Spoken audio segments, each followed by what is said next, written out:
Assalamu alaikum dear students, I am your chemistry teacher Bilal Gabol Baloch. आप लोग देख रहे हैं play chemistry with Bilal Gabol Baloch. Students, आज का इम्पोर्टेंट टॉपिक है वॉन्डर वॉल्स इक्वेशन, या जिसको हम लोग रियल गैस इक्वेशन बोलते हैं, या हम इसे बोलते हैं non ideal gas equation. Students देखें, हमने प्रीवियस लेक्चर्स में ये पढ़ा है कि PV is equal to nRT is an equation which is applicable to ideal gases. Van der Waals जो है एक साइंटिस्ट है जिसने इंटरमॉलिक्यूलर फोर्सेस डिस्कवर की, डिफरेंट टाइप की इंटरमॉलिक्यूलर फोर्सेस, जैसा कि लंदन डिस्पर्शन फोर्सेस हैं। इसी तरह हमारे पास all types of intermolecular forces जो है वो एक्सप्लेन की, dipole dipole forces, Debye forces and so on. तो इनिशियली इंटरमॉलिक्यूलर फोर्सेस के बारे में इसने बताया, बाद में फिर डिटेल रिसर्च की उसके ऊपर लंदन ने, डीबाय ने एंड डिफरेंट साइंटिस्ट ने। सो स्टूडेंट्स देखें, दो किस्म की हमारे पास गैसेस होती हैं, एक आइडियल और दूसरी नॉन आइडियल। आइडियल गैस जो है वो होती है जिसमें जो गैस लॉस को ओबे करे under all condition. Simple words में मैं आपको बताऊं, आइडियल गैस वो होती है जिसमें इंटरमॉलिक्यूलर फोर्सेस मौजूद ना हो, और नॉन आइडियल वो होती है जिसमें इंटरमॉलिक्यूलर फोर्सेस हो। अब स्टूडेंट, ऐसी कोई गैस नहीं है जिसमें इंटरमॉलिक्यूलर फोर्सेस मौजूद ना हो। थोड़ी बहुत इंटरमॉलिक्यूलर फोर्सेस हर गैस में मौजूद होती हैं, बट अगर आप प्रेशर इंक्रीज करके मॉलिक्यूल को क्लोज कर दें तो इंटरमॉलिक्यूलर फोर्सेस बढ़ जाती हैं, और बढ़ने से गैस ज्यादा नॉन आइडियल हो जाती है। और अगर टेम्परेचर लो कर दें तो भी मॉलिक्यूल क्लोज हो जाते हैं, तो भी उनमें डेवलप हो जाती है इंटरमॉलिक्यूलर फोर्सेस, तब भी गैसेस क्या हो जाती हैं, नॉन आइडियल। इसी तरह अगर आप टेम्परेचर इंक्रीज करें, गैस एक्सपैंड होती है, मॉलिक्यूल दूर चले जाते हैं, अट्रैक्टिव फोर्सेस कम हो जाती हैं, गैस आइडियल हो जाती है। प्रेशर लो करें तो भी मॉलिक्यूल दूर चले जाते हैं, अट्रैक्टिव फोर्सेस जो है वो डिग्रीज। सो कोई ऐसी कंडीशन टेम्परेचर और प्रेशर की जो मॉलिक्यूल को एक दूसरे से दूर ले जाए और अट्रैक्टिव फोर्सेस डिक्रीज करा दे या कम करा दे या उसको नेग्लिजिबल करा दे, तो वो कंडीशन गैस को आइडियल कर देती है। और अगर कोई ऐसी कंडीशन जिसमें गैस के मॉलिक्यूल क्लोज हो और इंटरमॉलिक्यूलर फोर्सेस उनमें डेवलप होने के चांसेस हो, तो ऐसी कंडीशन में गैस जो है वो नॉन आइडियल हो जाती है। तो वॉन डेर वाल ने ये कहा कि जो गैसेस में देखें, केएमटी के दो इंपॉर्टेंट पोस्टुलेट्स थे। एक पोस्टुलेट था केएमटी का कि there are no forces of attraction, और एक था कि actual volume is negligible then occupied volume. तो वॉन डेर वाल ने कहा कि ये जो दो पोस्टुलेट्स हैं केएमटी के, ये एक कंडीशन पे अप्लाई होते हैं, एक पे नहीं होते। देखें कब अप्लाई होते हैं। वॉन डेर वाल ने कहा, जब प्रेशर लो हो। स्टूडेंट्स बताइए, प्रेशर लो हो तो वॉल्यूम जो गैस ने ऑक्यूपाई कर रखा होता है वो बहुत ज्यादा होता है, और उसके मुकाबले में वो उसका वॉल्यूम गैस का जो हाईली कंप्रेस्ड स्टेट में हो, यानी गैस को क्लोज कर दें और क्लोज करते जाएं, प्रेशर बढ़ाते जाएं, तो ये जो वॉल्यूम एक्चुअल वॉल्यूम है, ये वाला वॉल्यूम ऑक्यूपाइड के मुकाबले में नेग्लिजिबल है। तो वो बात जो है काइनेटिक मॉलिक्यूलर थ्योरी की करेक्ट है under these conditions when pressure is low. But जब प्रेशर आप इंक्रीज कर दें तो इंक्रीज करने से ऑक्यूपाइड वॉल्यूम ही कम हो जाता है। तो जब ऑक्यूपाइड वॉल्यूम कम हो जाए तो ये जो गैस का एक्चुअल वॉल्यूम है, इस वॉल्यूम को अब आप निगलेक्ट नहीं कर सकते। तो जब आप इसको निगलेक्ट नहीं कर सकते तो this equation is no more applicable according to van der Waals. We have to correct this equation under which condition, जब प्रेशर जो है वो हाई है। सो आइए स्टूडेंट, दो मेन करेक्शन हमने करनी है। उसमें पहली करेक्शन हमारे पास है for example volume correction. Volume correction में हमने ये देखना है कि हमारे पास, आपके पास कोई भी गैस हो, उस गैस के मॉलिक्यूल्स में जब नॉर्मल कंडीशंस हो, एसटीपी हो, तो मॉलिक्यूल्स में डिस्टेंस होता है काफी ज्यादा, इसलिए उनने बहुत ज्यादा वॉल्यूम ऑक्यूपाई कर रखा होता है। बट जब आप, और एक्चुअल वॉल्यूम जो है गैस का वो नेग्लिजिबल होता है ऑक्यूपाइड के मुकाबले में, तो केएमटी की बात तो यहां तक दुरुस्त। बट जब हम प्रेशर इंक्रीज करते हैं तो वॉल्यूम जो है गैस का कम होता जाता है, और आप एक कोई भी गैस हो उसका एक पर्टिकुलर हाईली कंप्रेस्ड स्टेट पे वॉल्यूम होता है। फॉर एग्जांपल मेरे पास ये 4 मॉलिक्यूल्स हैं, ये एक दूसरे से बहुत ज्यादा डिस्टेंस पे थे, क्लोज करता जाऊं हाई प्रेशर पे, तो कुछ ना कुछ गैस का वॉल्यूम जरूर होता है हाईली कंप्रेस्ड स्टेट पे, और उसको आप निगलेक्ट नहीं कर सकते। और उस वॉल्यूम को, जिसको आप निगलेक्ट नहीं कर सकते, उस वॉल्यूम को स्टूडेंट्स हम लोग बी बोलते हैं, और इस बी को हम लोग बोलते हैं इफेक्टिव वॉल्यूम पर मोल बोलते हैं, या हम इसे बोलते हैं एक्सक्लूडेड वॉल्यूम पर मोल इसको बोलते हैं। ये वो वॉल्यूम है जिसको पहले केएमटी में हमने निगलेक्ट कर दिया था। तो निगलेक्ट किया जा सकता है, अगर प्रेशर लो और टेम्परेचर हाई हो तो निगलेक्ट किया जा सकता है, बट अगर प्रेशर हाई और टेम्परेचर लो है तो तब गैस का अपना वॉल्यूम इतना कम होता है ऑक्यूपाइड वॉल्यूम के, उसके मुकाबले में ये वाला वॉल्यूम आप निगलेक्ट नहीं कर सकते। तो स्टूडेंट्स यहां पर दरअसल अकॉर्डिंग टू वॉन डेर वाल ये जो हमने वी लिख रखा है, दरअसल ये वॉल्यूम नहीं है बल्कि ये वो फ्री स्पेस है जो कि गैस के मॉलिक्यूल्स को मोशन के लिए, मूवमेंट के लिए अवेलेबल है।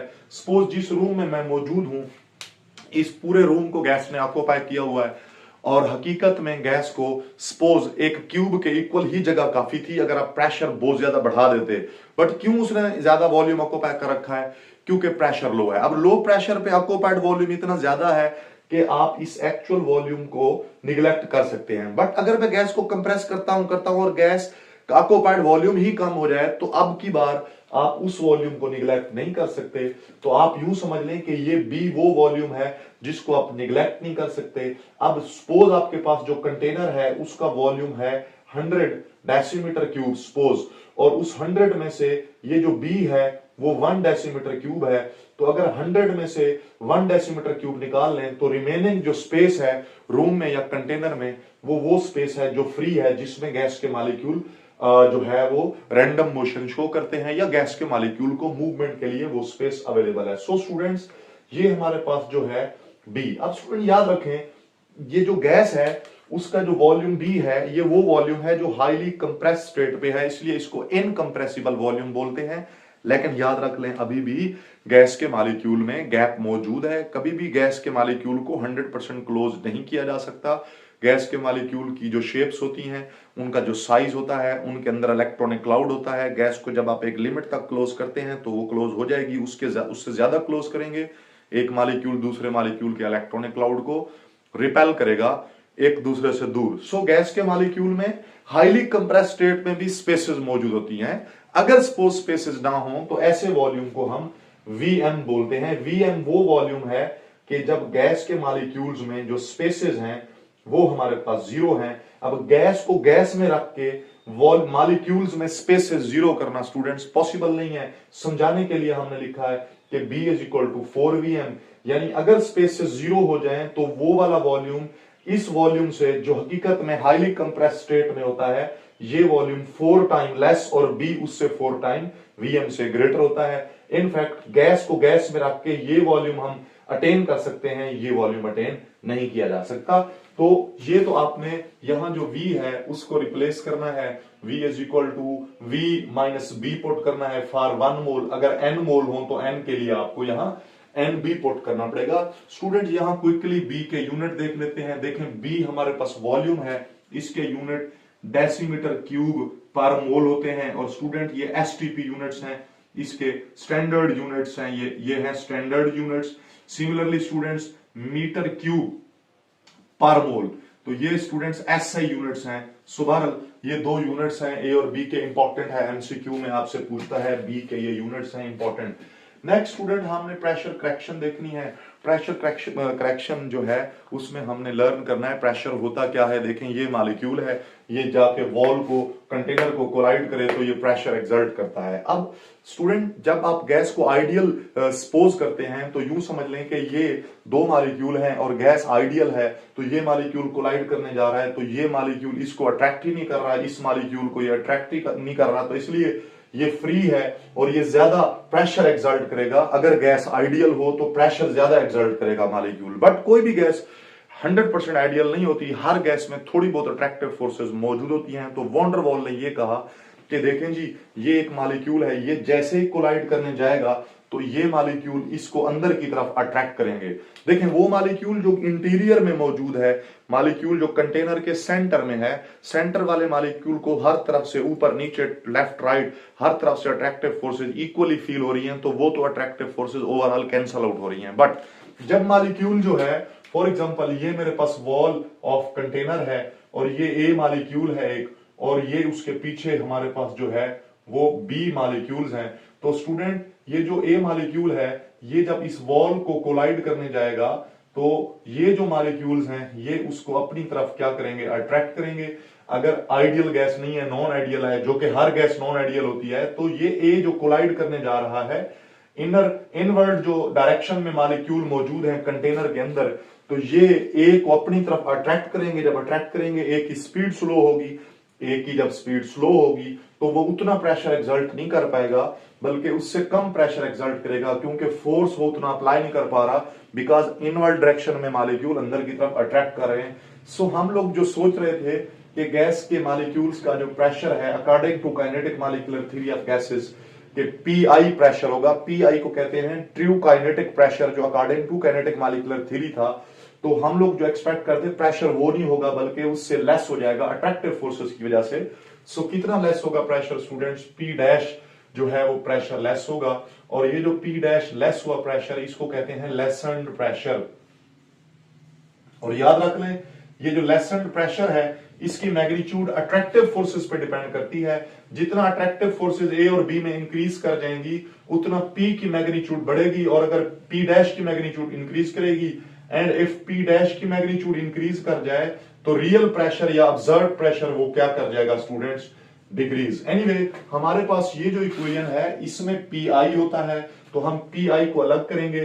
तो पी आई को वहां रखें, पी डैश को दूसरी साइड पे ले जाएं, तो P I is equal to P plus P dash. P जो है वो ऑब्जर्व या रियल प्रेशर है, और पी आई वो प्रेशर है जब गैस आइडियल हो, और पी डैश वो प्रेशर है जो अट्रैक्टिव फोर्सेस की वजह से जो है डिक्रीज हुआ। अब स्टूडेंट्स ये डिपेंड किस पे करता है, P dash. P dash depend करता है concentration of A and B type molecule पे। स्टूडेंट्स याद रख लें, जैसे जितना क्राउड बढ़ जाए या रश बढ़ जाए तो अट्रैक्टिव फोर्सेस बढ़ जाती हैं। जितना मॉलिक्यूल्स की कंसंट्रेशन इंक्रीज कर जाएगी मॉलिक्यूल की, तो वो जो कोलाइड करने वाला मॉलिक्यूल होगा उसको इनवर्ड डायरेक्शन में अट्रैक्ट करने वाले मॉलिक्यूल बढ़ जाएंगे।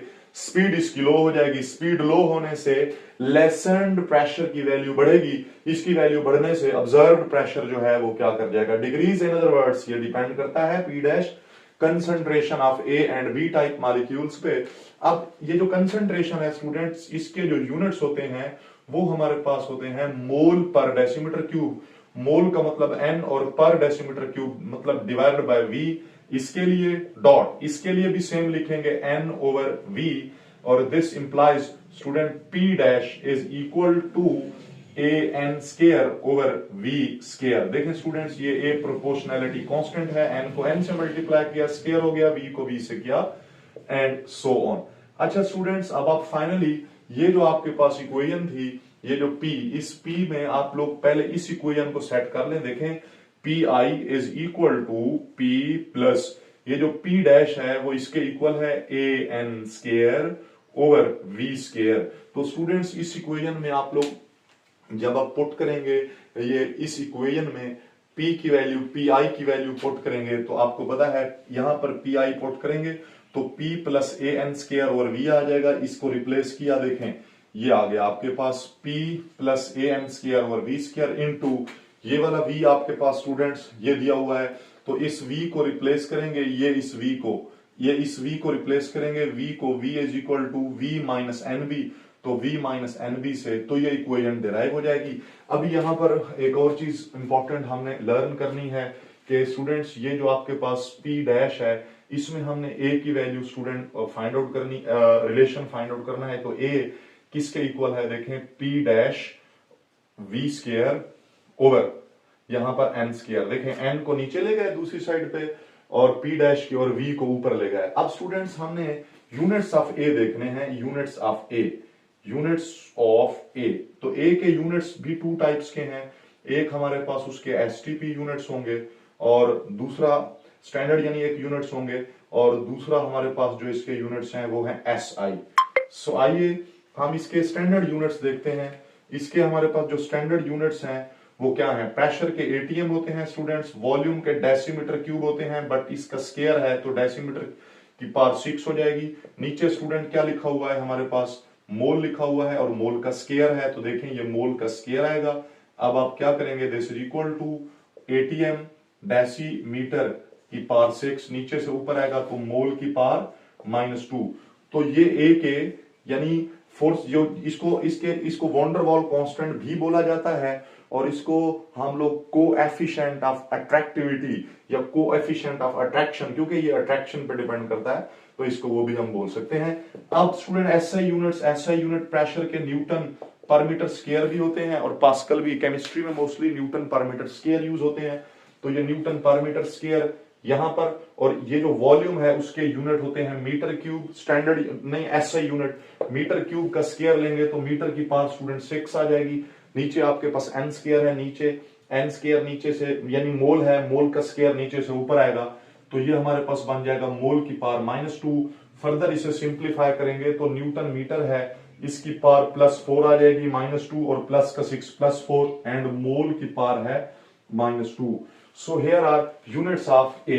Important short question and MCQ units of A and B collectively students A और B को, ये जो A और B है collectively इसको हम लोग बोलते हैं वॉन्डरवॉल्स कांस्टेंट बोलते हैं, जिसमें से A अट्रैक्शन पे डिपेंड करता है। अभी मैं आपको इंपॉर्टेंट, अभी आपने वीडियो स्किप नहीं करनी, इंपॉर्टेंट एमसीक्यू मैं आपको अभी समझाने लगा हूं। देखें ये जो A है, A की वैल्यू डायरेक्टली प्रोपोर्शनल होती है फोर्सेस ऑफ अट्रैक्शन पे, ये अट्रैक्शन पे, और B की जो वैल्यू है वो वॉल्यूम है, ये मॉलिक्यूल के साइज पे डिपेंड करती है, साइज। तो B is directly proportional to size of gas molecules. So आइए हम लोग A और B की वैल्यूज के हवाले से सीखते हैं। तो ये आपके पास एक एमसीक्यू है, Cl2 है अल्फा ऑप्शन, और बीटा ऑप्शन हमारे पास N2 है, Charlie option O2 and delta option है हमारे पास सपोज F2। अब क्वेश्चन ये है कि for which of the following gas value of A is maximum a. Students याद रख लें कि अगर गैसेस ऑप्शन में जो दे रखी हैं उसमें वो सारी नॉन पोलर गैसेस हैं, तो नॉन पोलर गैसेस में ए की वैल्यू साइज पे डिपेंड करेगी, नॉन पोलर में साइज पे डिपेंड करेगी, क्योंकि जिसका साइज लार्ज होगा उसमें पोलराइजेबिलिटी ग्रेटर होगी, पोलराइजेबिलिटी ग्रेटर तो London dispersion forces greater, London dispersion forces greater होंगी तो अट्रैक्टिव फोर्सेस बढ़ जाएंगी। सो स्टूडेंट बताइए इसमें राइट ऑप्शन कौन सा बनेगा? Option A. तो ये सबसे बड़े साइज की ये वाली गैस है, तो ऑप्शन इसमें अल्फा। सो याद रख लें, अब जिस गैस की ए की वैल्यू इंक्रीज कर जाएगी उस गैस का आइडियल बिहेवियर डिक्रीज कर जाएगा, क्योंकि अट्रैक्टिव फोर्सेस जितना ग्रेटर होंगी उतना आइडियल बिहेवियर जो है वो डिक्रीज। सो ये मोस्ट नॉन आइडियल गैस है। अब ए की वैल्यू स्मॉलेस्ट किसके लिए है? तो इनमें से सबसे कम मॉलिक्यूलर वेट की गैस नाइट्रोजन है, इसमें अट्रैक्टिव फोर्सेस बाकियों के मुकाबले में सबसे कम, तो ये under given condition most ideal and this one is the least ideal. So इस तरह आपसे पूछेगा। अब बारी है स्टूडेंट्स बी की। देखें बी हमारे पास डायरेक्ट साइज पे डिपेंड करता है। अब अगर बी की मैं बात करूं तो अगेन ऊपर वाला मेरे पास क्वेश्चन है कि which of the following gas has smallest value of B. ये बी की वैल्यू स्मॉलेस्ट है फॉर विच गैस? तो student smallest value of B जो है या एक्सक्लूडेड वॉल्यूम, वो सबसे कम मॉलिक्यूलर वेट। देखें इसकी 38 मॉलिक्यूलर वेट है, इसका 32 है, इसका हमारे पास है 28 और इसका 71 है। तो बी की वैल्यू सबसे स्मॉल इसमें ऑप्शन बी की है N2 की, तो यहां पर राइट ऑप्शन बी बनेगा। और ये याद रख लें कि ये ए और बी, ये A and B they are inversely proportional to ideal behaviour. जिस गैस की ए और बी की वैल्यू स्मॉल होती जाएगी उसमें आइडियल बिहेवियर इंक्रीज करता जाएगा, जिसमें ए और बी की वैल्यू इंक्रीज होती जाएगी वो गैस जो है वो क्या होती जाएगी? Non ideal. अभी आपको जल्दी से एक और इंपॉर्टेंट क्वेश्चन बताता हूं। देखें ऑप्शन ए है, इसमें हमारे पास सपोज NH3 है, ऑप्शन बी हमारे पास N2 है, ऑप्शन सी हमारे पास जो है वो नियोन है, नियोन की बजाय मैं यहां पर लिख रहा हूं फॉर एग्जांपल O2, और ऑप्शन डी जो है वो हमारे पास ओजोन। अब स्टूडेंट्स देखें क्वेश्चन ये है कि which of the following gas has maximum value of a, यानी कौन सी गैस के लिए ए या अट्रैक्टिव फोर्सेस की वैल्यू मैक्सिमम है। अब ऐसे केस में मोलर मास देखें तो सबसे हाई मोलर मास डी का है, ऑप्शन डी का 48 इसका मोलर मास है ओजोन का, बट मिनिमम मोलर मास इसमें जो है अमोनिया का है। तो अट्रैक्टिव फोर्सेस अगर सारी गैसेस नॉन पोलर होती तो हैवियर गैस में अट्रैक्टिव फोर्सेस सबसे स्ट्रॉन्गर और ए की वैल्यू मैक्सिमम होती अट्रैक्टिव फोर्सेस की। बट प्रॉब्लम ये है कि यहां पर एक गैस ऐसी है जो पोलर है, और जो पोलर गैस है वो भी ऐसी पोलर है कि उसमें हाइड्रोजन बॉन्डिंग है। तो बेशक इसका मोलर मास कम है, बावजूद इसके इसके लिए जो ए की वैल्यू है, अट्रैक्टिव फोर्सेस की वैल्यू वो सबसे हाई, यानी जब मुख्तलिफ गैसेस हों ऑप्शंस में और उनमें से एक गैस ऐसी है जो पोलर है, भले उसका मॉलिक्यूलर वेट कम है, तो फिर याद रख लें ए की वैल्यू मैक्सिमम उसकी होगी, और जिसकी ए की वैल्यू मैक्सिमम होगी वो मोस्ट नॉन आइडियल गैस, तो ये मोस्ट नॉन आइडियल गैस। अब बारी है सपोज इसी एमसीक्यू में बी की वैल्यू किसकी मैक्सिमम होगी, तो बी की वैल्यू जो मैक्सिमम होगी वो डायरेक्ट साइज पे डिपेंड करती है और किसी चीज पे डिपेंड नहीं करती, तो साइज इस गैस का सबसे बड़ा है, सो बी की वैल्यू सबसे ग्रेटर इसकी है। तो स्टूडेंट्स ये आप लोगों को कुछ मैंने क्वेश्चंस की प्रैक्टिस कराने की कोशिश की। अगेन आप लोगों से रिक्वेस्ट है कि जो नए हैं स्टूडेंट्स, अगर आप मुनासिब समझें तो चैनल को सब्सक्राइब करें, वीडियो को लाइक और शेयर करें ताकि हमारी हौसला अफजाई हो और इस तरह की हम और वीडियोस जनरेट कर सकें। थैंक यू वेरी मच, जज़ाकल्लाह, अल्लाह हाफिज।